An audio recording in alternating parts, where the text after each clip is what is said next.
గాలివాన దుమ్ము దుమారం ఈదురు గాలులతోని శీదరైతుంది. తీరం దాటిన తుఫాన్ తాకిడికి అల్ల కల్లోలమైతుంది పాపం బెంగాలంతా. కాలంగాని కాలంలో లేచిన తుఫాన్తోని ఆగమాగం చందనం అవుతుంది. చూడుర్రి పాపం ఎట్లా తల్లడిల్లుతున్నారో బెంగాల్ పబ్లిక్. పశ్చిమ బెంగాల్ అంతా పొట్టు కొడుతున్నాయి వానలు. బెంగాల్ తీరంలో ఉన్న జిల్లాలన్నీ నిండుగుండల లెక్కనే అవుతున్నాయి. గాలి దుమ్ము దుమారాలతోని చెట్లు ఇరిగినాయి, రోడ్ల కడ్డంగా పడ్డాయి. కరెంటు స్తంభాలు కండ్ల ముంగట్నే పడుతున్నాయి. గంటకు 110 నుంచి 120 కిలోమీటర్ల రూబడితోని గాలులు తోలుతున్నాయి. ఇక చెట్లు ఎందుకు ఎరగవు, స్తంభాలు ఎందుకు గూలవు.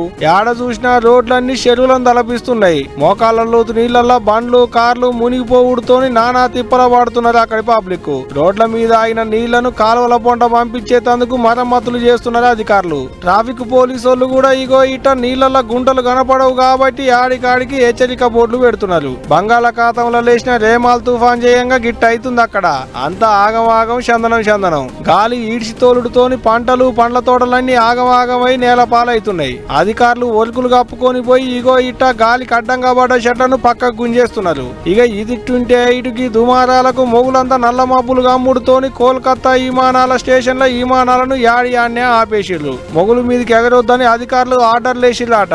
ఇటు తూర్పు ఆగ్నేయ రైళ్లను పట్టాల మీదనే కట్టేసినట్టు చేసిర్రు రైళ్ల శాఖ అధికారులు. తీర ప్రాంతాలలో ఉండేటి పబ్లిక్ ను అందాజగా 1,00,000 మందికి మీదనే తావులు మార్చిరట అధికారులు. కేంద్ర రాష్ట్ర బలగాలను దింపి ఎవరికేమి ఇబ్బందులు లేకుండా అన్ని తీర్ల సౌలతులు చేస్తున్నట సర్కారోళ్ళు.